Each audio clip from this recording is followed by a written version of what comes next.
This week it's all about General Grievous desecrating a Jedi temple, and we also have the last issue of Han Solo Imperial Cadet, in which Han Solo rides around in TIE Fighter gear on a speeder bike.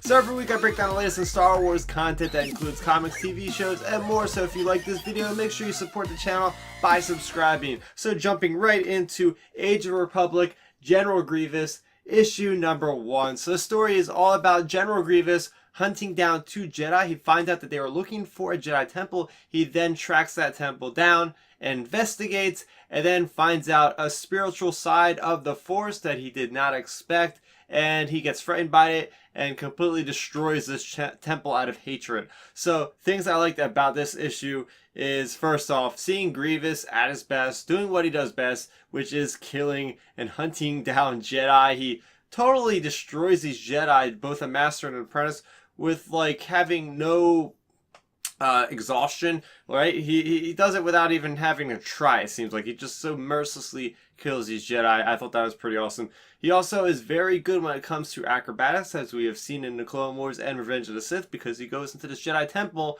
and it's basically something out of Raiders of the Lost Ark. You have all these different kind of death traps, and he's just effortlessly going around, just bypassing them all like nobody's business.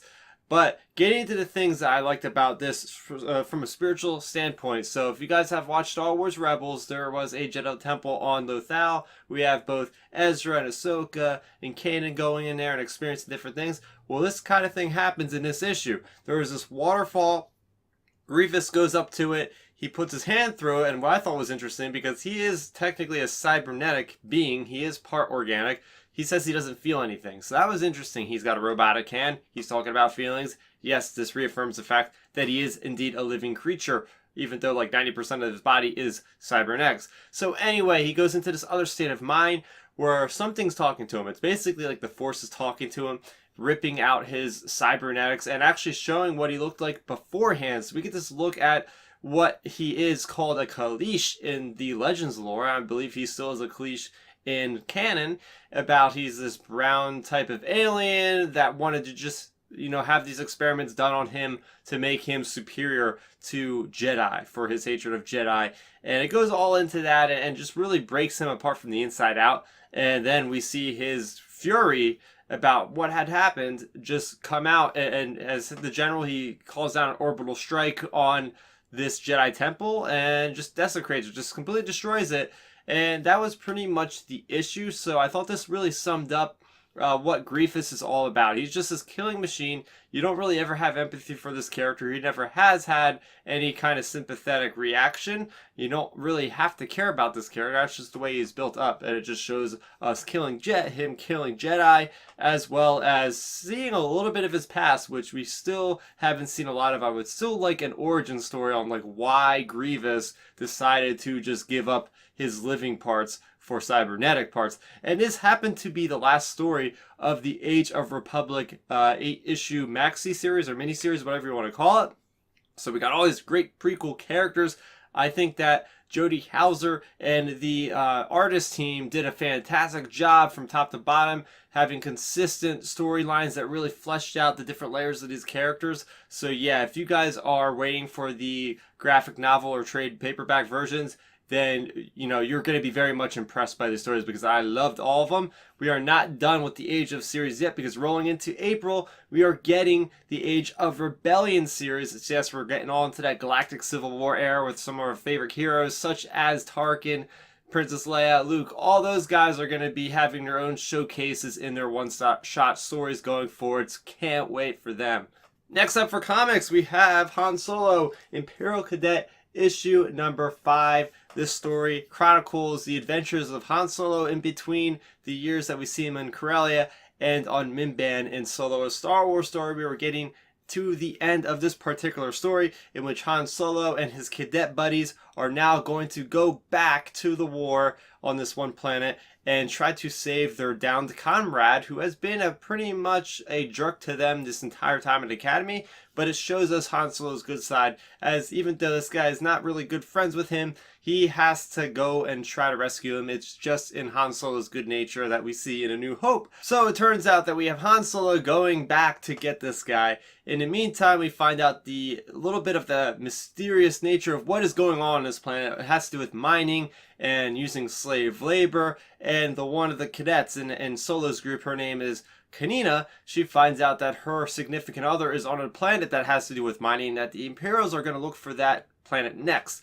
So she takes this as her time to actually defect from the Empire, thanks to Han Solo's brilliant plan of jettisoning her out of a escape pod to safety. And well, we find out that Han Solo gets some more time in the brig by the end of this issue, and that is where we leave off for this entire miniseries. So getting into things that I liked about this miniseries, first off, I love, and this carries over from last issue, I love the fact that we see Han Solo and crew on speeder bikes, full kitted out with these TIE fighter gear. I thought that's a really cool visual of seeing black armored troopers on these speeder bikes, and it's an intense battle. You got these different kind of alien races that are on the opposing side of the Imperials, and it's just absolute chaos, and they are doing their best to swerve in and out of the action. I thought it was great visual flair done by the artists on this issue.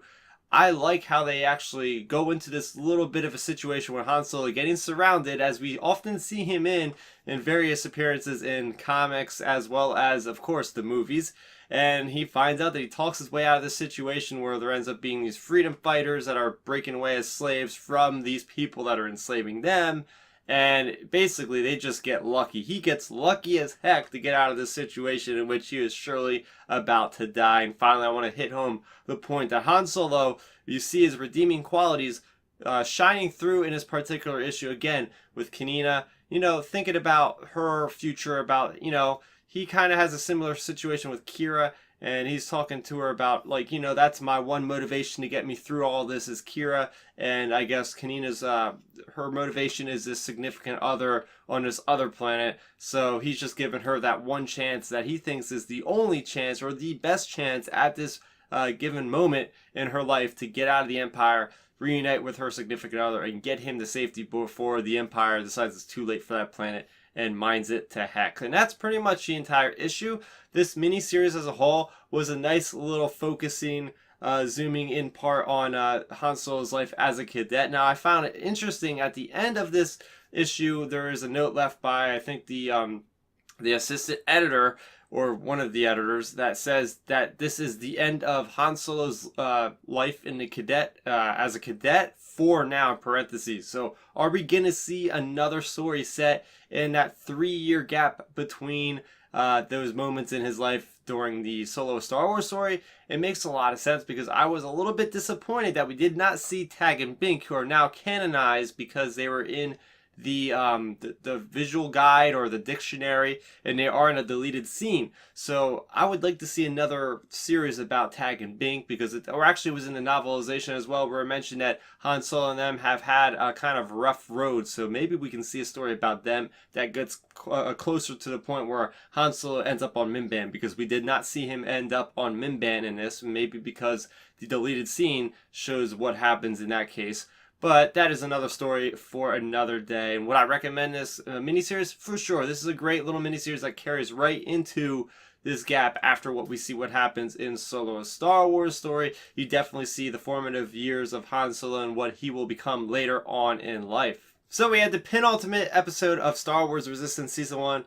It was episode 19, titled The Escape. And, well, yeah, I'm not really going to go at all into this episode because there are some pretty big spoilers in this one. So I have my review on the channel right now. You can go ahead and check that out. Getting into my questions of the week. This first one comes to me on YouTube from the Robin McCormick. He asked me, what super weapon is worse, the Death Star or Starkiller Base? And this does relate to this week's episode of Star Wars Resistance, so great timely question there.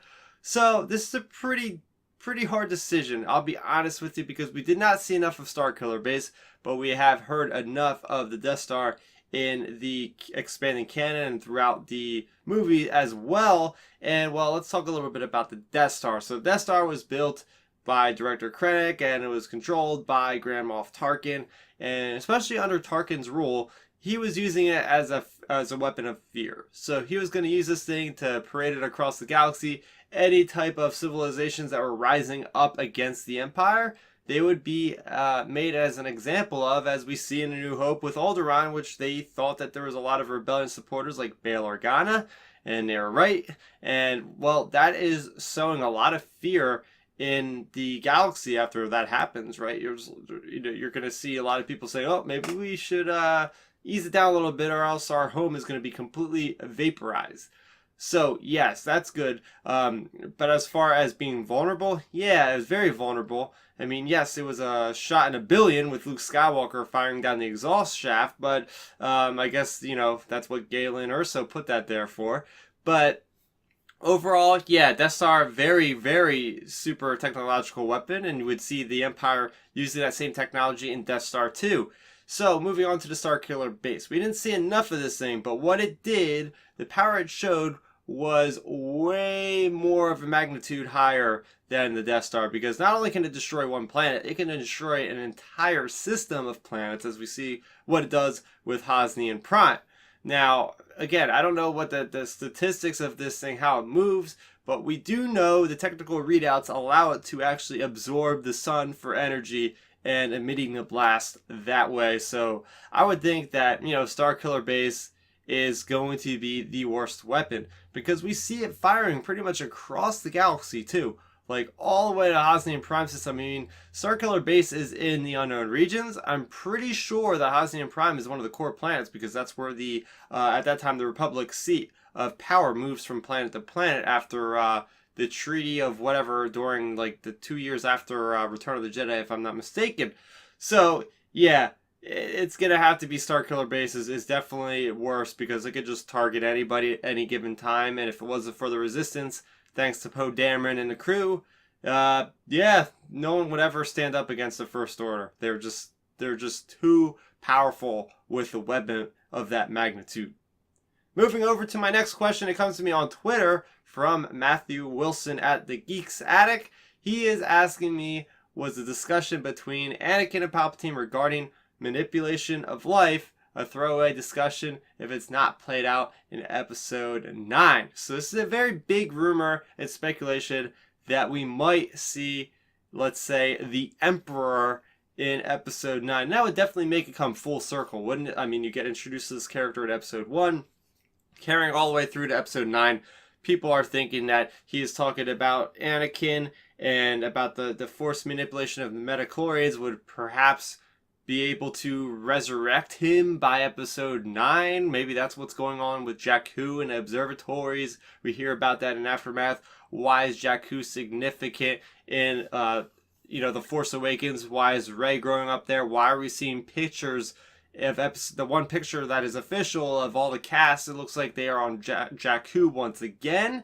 So why is this all happening? So he is basically asking, we get that force manipulation question now. Would that be something that could just stand still on its own, or is it going to carry over ultimately? I would love to see it carry over ultimately, but let's just think back to the time when George Lucas was, writing the script and all. There was he did actually have episode 7 in mind, but it probably wasn't going to happen at that point. It was just like a pipe dream.